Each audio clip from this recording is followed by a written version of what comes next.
Hola a todos, hola a todas y bienvenidos a un nuevo video en el canal.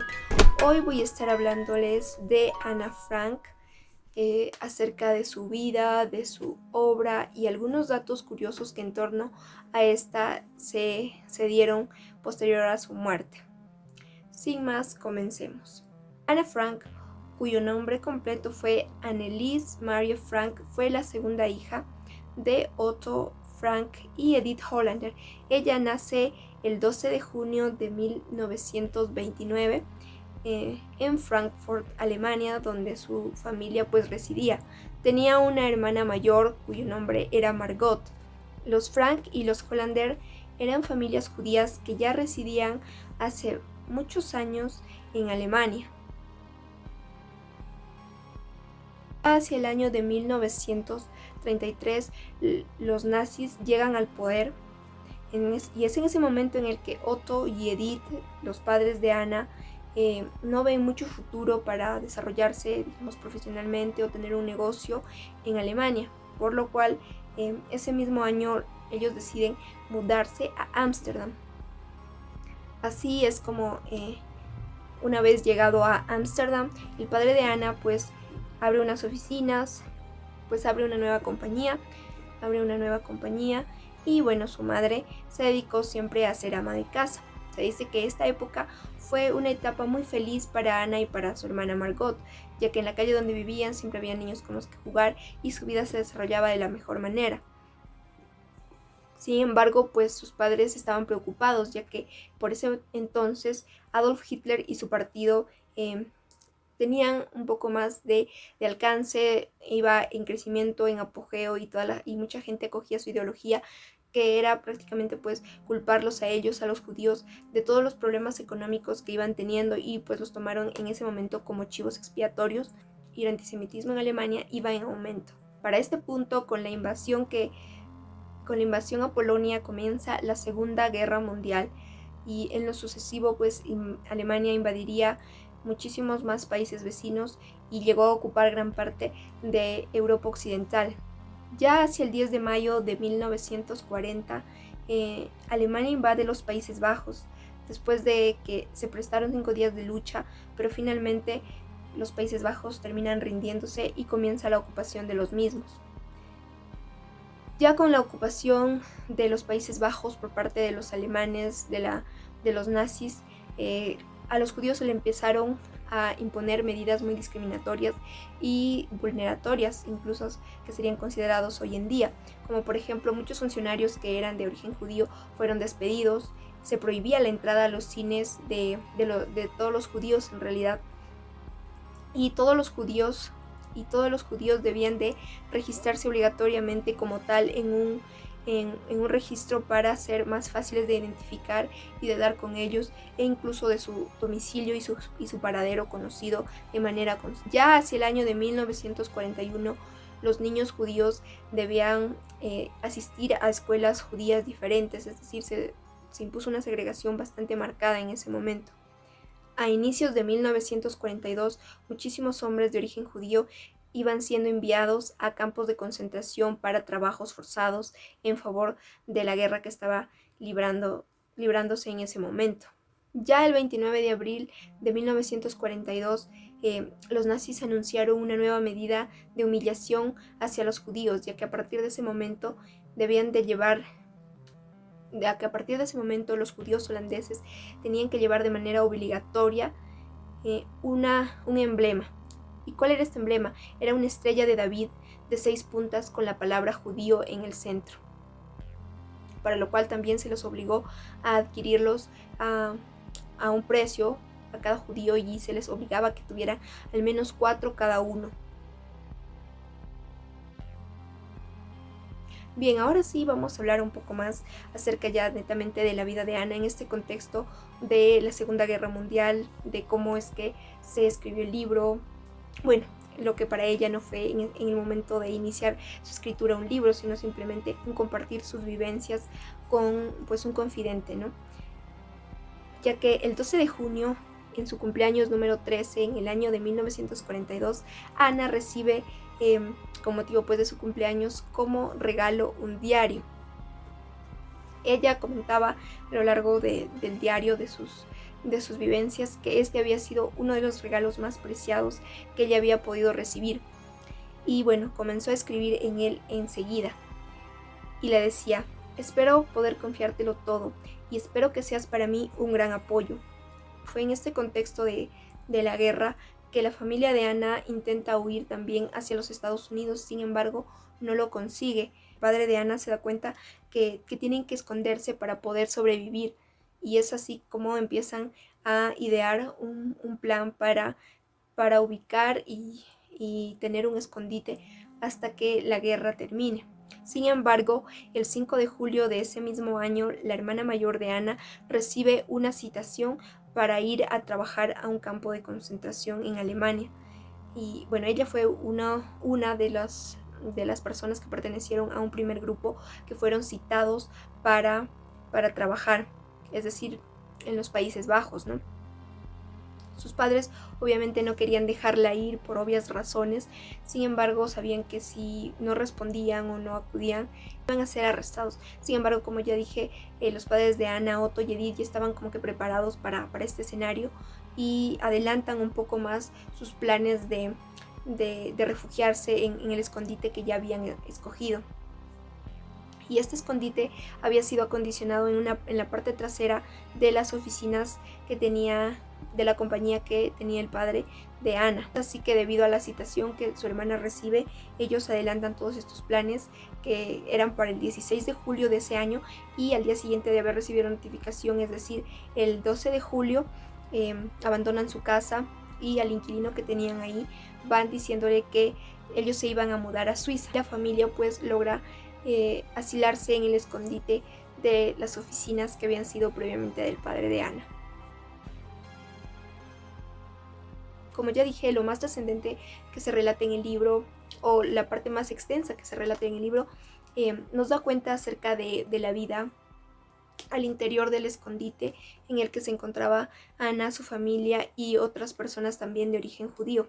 Ana y su familia estaban recluidos pues en un anexo, como le llamaron en algún momento, un anexo secreto de un edificio de 3 pisos. En su diario, Ana expresa sus sentimientos, sus emociones y las de sus acompañantes de la casa de atrás, que fue el nombre que le dieron al escondite. En él estaban pues en un inicio 2 familias, que era la familia de Ana y la familia de los Van Damme, y también y luego también se integró a ese grupo un señor pues ya mayor que había sido dentista del pueblo, que se sabía que si alguien ayudaba a los judíos a esconderse o les prestaba cualquier tipo de ayuda cuando estos eran requeridos, pues las personas que prestaban la ayuda iban a ser encarcelados, o bueno, quién sabe a qué trato se les hubiera sometido. Sin embargo, pues personas de muy buen corazón realmente ayudaron para que este escondite pueda, digamos, mantenerse en secreto y proveerles comida, proveerles agua, proveerles también vestimenta. En lo que ya se va desprendiendo directamente del diario es que existe un primer periodo donde todos tratan de adaptarse a este escondite y a sus nuevos compañeros pues de vida, ¿no? Y todos la pasan realmente muy mal porque están en una situación bastante trágica donde están pues prácticamente siendo buscados para ser sometidos a trabajos forzados, para ser arrancados del seno de su familia y llevados a otro lugar también. Y Ana en particular escribe en su diario que la pasa muy mal porque todos la toman como una niña tonta, una niña malcriada, una niña mimada, y que además es como que muy parlanchina, que se cree superior porque supuestamente tiene una inteligencia de un grado mayor a las que tendrían pues las niñas de su misma edad, ¿no? Ella comenta que no se llevaba del todo bien con la otra familia que estaba ahí, porque como ya dije estaba en un momento de tensión. Además ella comenta que con quien se llevaba mejor era con su padre, lo veía a él como un ejemplo que toda persona tenía que seguir. En cambio a su madre la veía como una persona mala, una mala madre, es como ella lo define. Y así nos dan pues a conocer que la relación con ella no era del todo buena. Ella menciona que el dentista era una persona ya mayor, que siempre estaba renegando y que siempre estaba de mal humor, protestando, porque En algunos momentos se quejaba de la comida, se quejaba del espacio y, y en fin, pues quizá cualquier achaque propio de las personas ya que están en una edad muy avanzada. Pero en general el clima que se veía ahí era pues muy monótono, muy aburrido y de mucho temor también, entiendo. Y bueno, hay un aspecto que también se señala en el diario, es que ellos tenían acceso a una radio a través de la cual se enteraban siempre pues de las noticias del exterior, ¿no? Porque ellos no salieron para nada de ese encierro durante 2 años para pues evitar ser descubiertos. Y es a través de esta radio donde se enteran pues de bombardeos, de todas las personas que iban siendo desaparecidas, llevadas a la fuerza a los campos de concentración y sintiendo como gente muy cercana a ellos, conocidos, amigos e incluso familiares, son arrancados del lugar donde estaban y llevados muy muy lejos, ¿no? Entonces también habrá sido una tortura tener esas noticias y con la impotencia de no poder ni siquiera salir, no poder ni siquiera llorar a veces en voz alta, porque durante el día sobre todo las oficinas también estaban ocupadas por otras empresas que funcionaban en el mismo edificio y ellos no podían hacer ningún tipo de ruido por temor a ser descubiertos en realidad. Hay un fragmento que, que Ana escribe en su diario que también es muy conmovedor, pues, ¿no? Y que de alguna forma también nos recuerda o nos hace una comparación a lo que se vivió de manera muy fuerte el año pasado con el anuncio de la cuarentena, ¿no? Pues a nivel mundial. Ella escribió: me siento como un pájaro con alas cortadas que se tira contra los barrotes de la jaula. Déjame salir, grita una voz dentro de mí. De estas líneas se pueden advertir cuánta asfixia ella sentía y todos en realidad al estar en esa situación no tan desesperante de no sentirse con la libertad de poder salir, de poder moverse, de hacer una vida normal y tan solo por el hecho de ser judíos. Inesperadamente pues la policía alemana junto con algunos agentes holandeses incursionan en el escondite y bueno, los escondidos, todos los que se encontraban ahí, son llevados a Westerbork y de allí son transportados a Auschwitz. Ana y Margot fueron trasladadas al campo de concentración de trabajos forzados de Bergen-Belsen y bueno, su madre permanece en el campo de Auschwitz. En este campo de Bergen-Belsen, Ana se reúne con algunas personas conocidas que tenía en Ámsterdam, por ejemplo con Nathalie Bliss y Haloni Golzar, con quienes había asistido a su escuela. Ya para ese invierno la situación en este campo de concentración se deteriora gravemente. Recordemos que estaban ahí muchísimas personas en condiciones insalubres de higiene, de comida, de ropa, de medicina, de todas las condiciones básicas que un ser humano necesita. Es decir, había muy poca comida, el lugar estaba sucio, lleno de pestes, las enfermedades también proliferaban por doquier y bueno, muchísimos prisioneros se enfermaron durante esa época y también en ese momento Ana Frank y su hermana contraen fiebre tifoidea y bueno, en febrero de 1945 fallecen. No se saben muchos detalles de los últimos días en los que ellas todavía se encontraban con vida. De toda la familia de los Frank, el padre Otto es quien es el único que regresa a su casa. En julio de 1945, el padre de Ana conoce a las hermanas Janie y Lienty Brilles-Lipier, quienes estuvieron prisioneras junto con Ana y con Margot en este campo de concentración de Bergen-Belsen. Ellas le cuentan al padre de Ana cómo fueron los últimos meses de vida tan miserable y que pudieron atravesar sus hijas, ¿no? Y cómo fue su muerte a causa de la fiebre tifoidea. Miep. ¿Quién fue Miep? Miep fue una mujer neerlandesa conocida por ser una de las personas que ayudaron a Otto Frank y a su familia a ocultarse durante la ocupación de Ámsterdam. Pues esta persona también se la menciona mucho en el diario de Ana, como ya les mencioné, pues atravesaron muchísimas cosas. Ella fue una de las personas que les ayudaba llevándoles comida, llevándoles dulces, azúcar, que de por sí por el estado de guerra en que se encontraban esos países ya era muy escaso, y aún así ella trataba como que de conseguir para que ellas pudieran tener un rato de felicidad. Se encargaba también a veces de conseguirles zapatos, sobre todo a ella y a su hermana, ya que eran pues adolescentes que estaban en desarrollo, en crecimiento, y la ropa que habían llevado al término de un tiempo dejó de quedarles bien, les apretaba. En fin, ella fue, como se la define en algún momento, como un ángel, ¿no? Para los refugiados que se encontraban en ese escondite. Bueno, esta persona, Miep, escucha de que Ana Frank y su hermana, y bueno, la madre también de estas, habían terminado por fallecer en estos campos de concentración. Y ella, pues después que estas personas son capturadas, había logrado recuperar algunas pertenencias de su escondite, y entre estas pertenencias se encontraba el diario de Ana. Y bueno, ella había planeado entregarle el diario a Ana una vez que todo esto hubiese acabado y ella hubiera regresado a su casa, a su hogar en Ámsterdam. Sin embargo, al oír de la muerte, decide entregarle el diario a su padre. Durante mucho tiempo, el padre de Ana se dice que no sabía cómo empezar a leer el diario, porque supongo que también significaba para él el recordar toda esta época un poco triste, bueno, bastante triste, muy traumática de su vida. Sin embargo, lo que él dice cuando ya va leyendo el libro es que él no tenía idea de la profundidad de los pensamientos de su hija.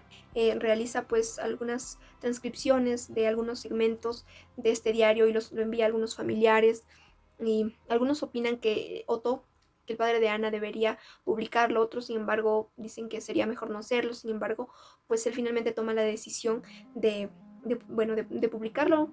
Pues él toma la decisión y escribe un manuscrito del diario para enviarlo a que algunos editores lo lean.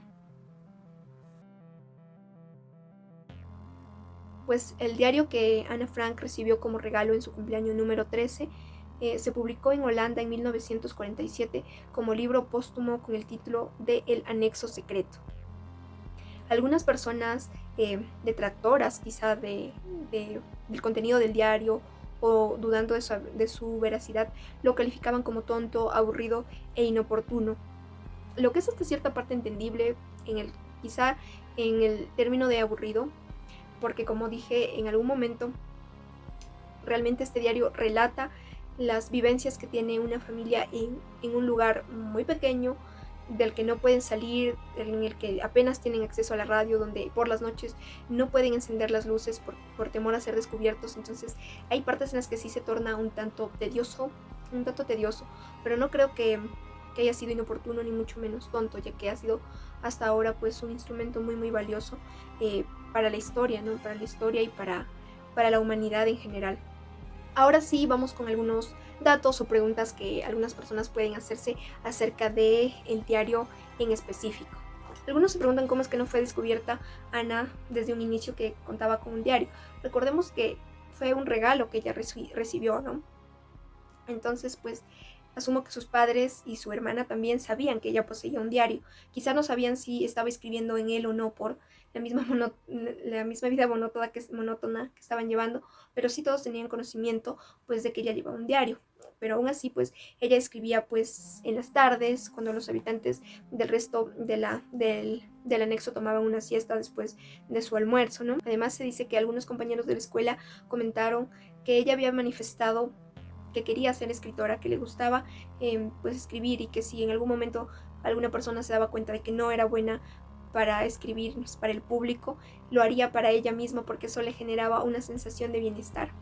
Hay otro dato curioso también, es que en algún momento pues de escribir en su diario, Ana le asigna un nombre a su diario, le coloca el nombre de Kitty, es decir, como ya dije en algún momento, la ve como su confidente, como su amiga. Es así que cada vez que empieza a escribir se refiere a ella como querida Kitty. Bueno, empieza a contarle, a escribir todas aquellas vivencias que estaba pasando en ese momento.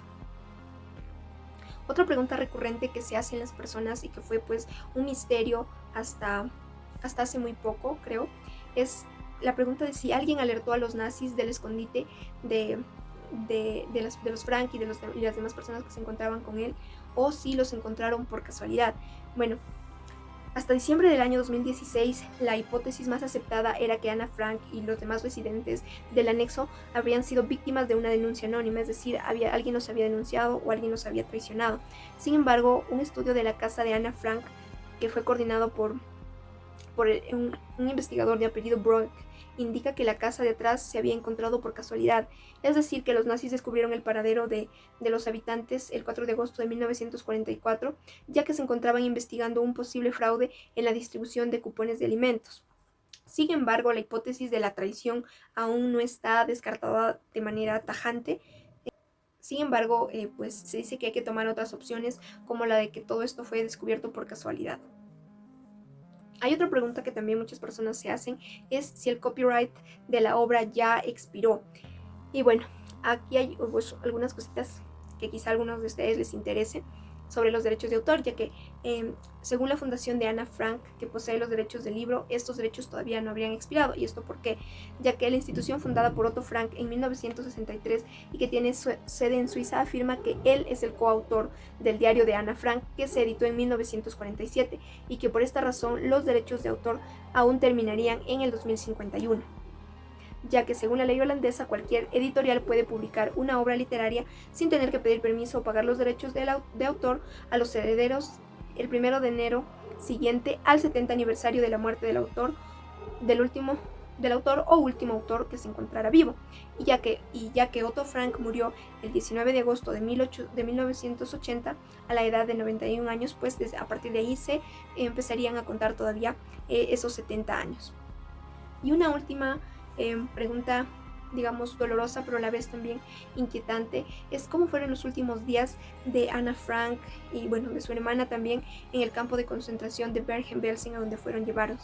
Bueno, la persona de Nat Birlist Koning, de 90 años, fue una de las últimas personas en ver con vida a Ana Frank, y ya que las dos estudiaron juntas en la escuela secundaria judía de Ámsterdam, este recuerdo pues vivía muy presente en esta persona.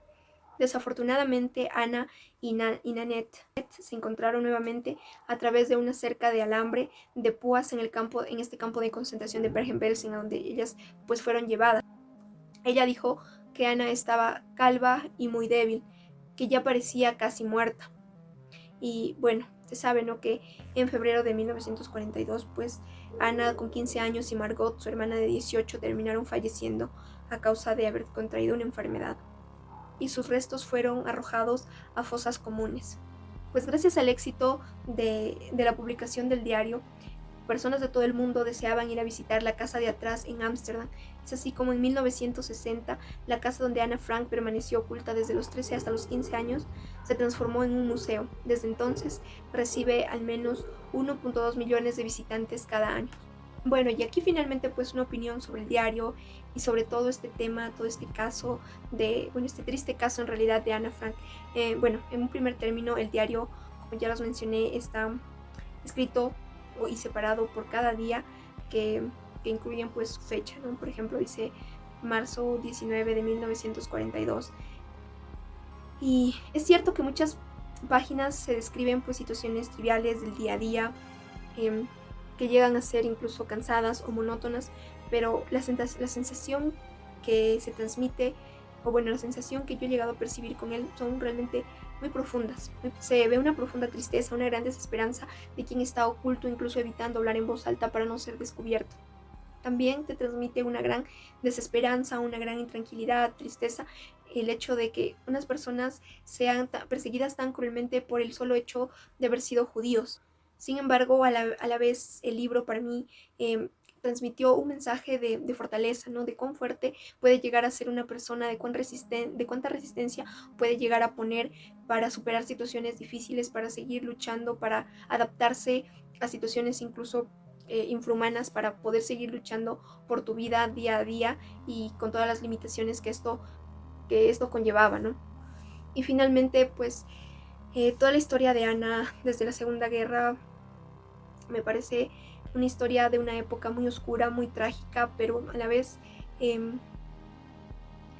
creo que el hecho de que haya quedado registrado en páginas, en documentos escritos en un diario, es lo que lo hace aún más conmovedor, porque te hace partícipe de lo que esa persona sintió en ese momento, de cuánta, como dije, desesperanza puede llegar a sentir, de cuánto temor, de cuánto horror, de cuánto miedo de sentirte ahí escondido. Y esto es lo que para mí lo hace pues muy conmovedor, ¿no? El hecho de que haya quedado registrado, ya que durante esta horrible época, esta oscura etapa de la humanidad, se habrán producido incontables, innumerables historias desgarradoras que lamentablemente no quedaron registrados y que ya quedaron perdidas en el tiempo. Finalmente me quiero quedar con una de las frases que Ana también escribió en su libro, que la voy a leer, en la cual dice: llegará el día en que termine esta horrible guerra y volveremos a ser personas como los demás y no solamente judíos. Creo que es una frase que encierra mucho y que nos invita a todos a la reflexión. Espero que este video les haya gustado y los haya también informado de algún dato que quizá ustedes no conocían. Y bueno, si fue así, no olviden dar me gusta y comentar qué tema quizá quisieran ver en próximos videos. Hasta pronto.